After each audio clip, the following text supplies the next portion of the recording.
Hello friends, आप सभी का चैनल ज्ञान नॉन स्टॉप 40 के में स्वागत है।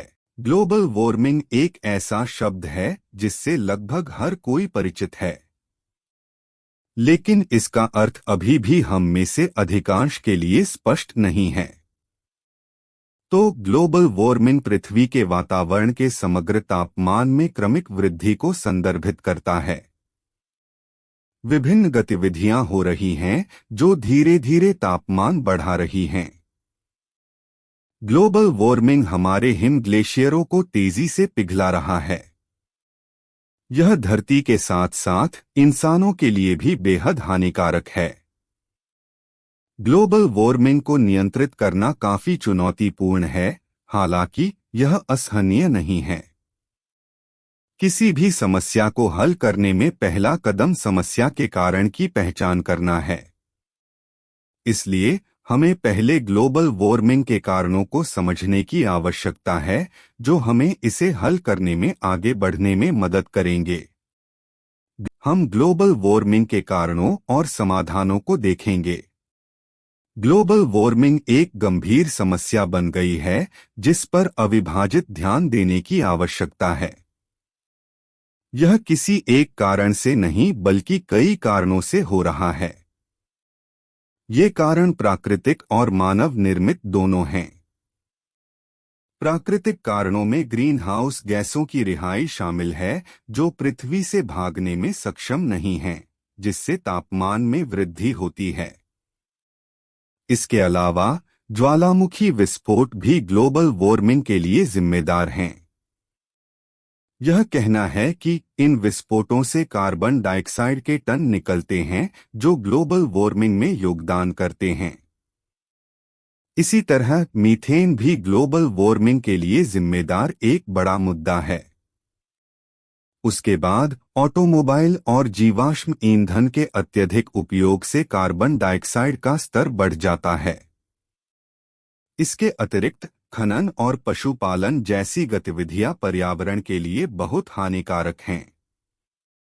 सबसे आम मुद्दों में से एक है जो तेजी से हो रहा है, वनों की कटाई।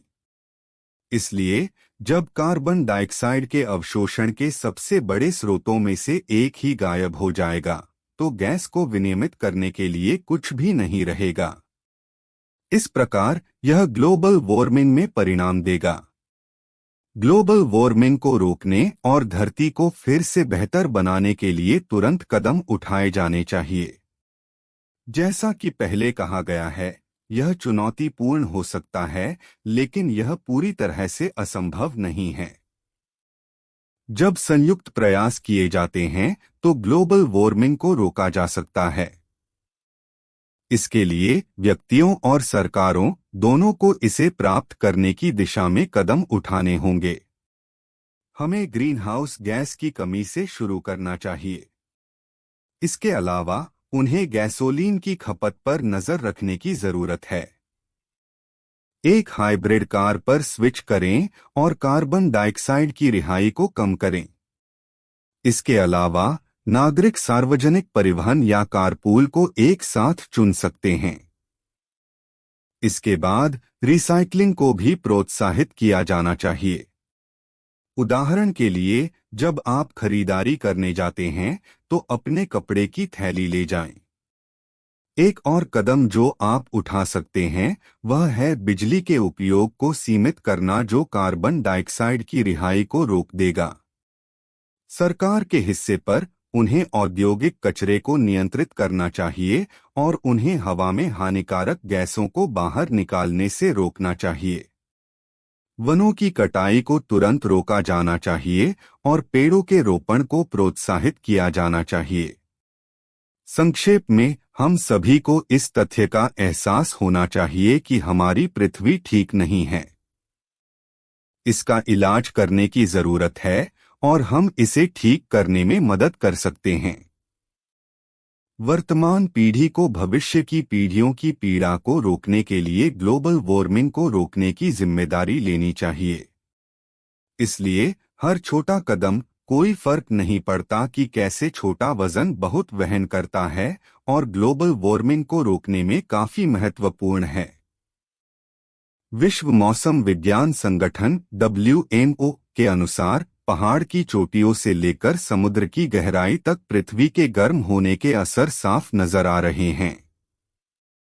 जलवायु परिवर्तन और उसकी वजह से ग्लोबल वार्मिंग की रफ्तार थम नहीं रही है। अंटार्कटिक समुद्री बर्फ रिकॉर्ड स्तर पर अपनी सबसे निचली सीमा तक गिर गई और कुछ यूरोपीय ग्लेशियरों का पिघलना तो गिनती से भी बाहर हो गया। एक हालिया रिपोर्ट में यह सामने आया है कि 2022 के अंत में ग्लोबल वार्मिंग के कारण लगभग 10,000 एम्पेरर पेंगुइन के युवा चूजों की मृत्यु हो गई, क्योंकि वह जिस समुद्री बर्फ पर थे वह पिघल कर टूट गई। इन चूजों ने कम उम्र की वजह से अभी तक अंटार्कटिक महासागर में तैरने के लिए आवश्यक जलरोधी पंख विकसित नहीं किए थे, इसलिए बर्फ के पिघलने पर वह डूब गए। ग्लोबल चेंज बायोलॉजी जर्नल में प्रकाशित एक अध्ययन के अनुसार ग्रीन हाउस गैस उत्सर्जन अगर बिना रोक टोक इसी रफ्तार से बढ़ता गया तो बढ़ते तापमान की वजह से पिघल रहे अंटार्कटिक बर्फ के चलते एम्परर पेंगुइन की 98% आबादी 21वीं सदी तक गायब हो सकती है। जैसे जैसे ग्रीन हाउस गैस एमिशन में वृद्धि हो रही है, वैसे वैसे जलवायु में परिवर्तन गति पकड़ रहा है और दुनिया भर की आबादी चरम मौसम और जलवायु घटनाओं से गंभीर रूप से प्रभावित हो रही है। उदाहरण के लिए 2022 में पूर्वी अफ्रीका में लगातार सूखा, पाकिस्तान में रिकॉर्ड तोड़ बारिश और चीन और यूरोप में रिकॉर्ड तोड़ गर्मी ने करोड़ों लोगों को प्रभावित किया। इसने खाद्य असुरक्षा और बड़े पैमाने पर पलायन को बढ़ावा दिया। इससे होने वाला नुकसान अरबों डॉलर में है। बीते 1.25 लाख वर्षों में इस साल 2023 में जुलाई का महीना सबसे अधिक गर्म रहा। ऐसे में दुनिया भर में समुद्र की सतह का तापमान भी सबसे ज्यादा गर्म रहा। जलवायु परिवर्तन से उपजी ग्लोबल वार्मिंग के चलते 13 दिन और 3 घंटे के विस्तारित जीवनकाल के साथ बिपरजॉय उत्तरी हिंद महासागर पर दूसरा सबसे लंबी अवधि का चक्रवात बन गया। 7.7 किलोमीटर प्रति घंटे की औसत गति से इसकी धीमी गति ने इसे अधिक नमी से भर दिया और भूमि के साथ इसकी संपर्क को लंबे समय तक बढ़ाया, जिससे इसकी तीव्रता और भूस्खलन पर तबाही में योगदान हुआ। भारत में मानसून पर भी जलवायु परिवर्तन और ग्लोबल वार्मिंग की अमिट छाप दिखाई दी।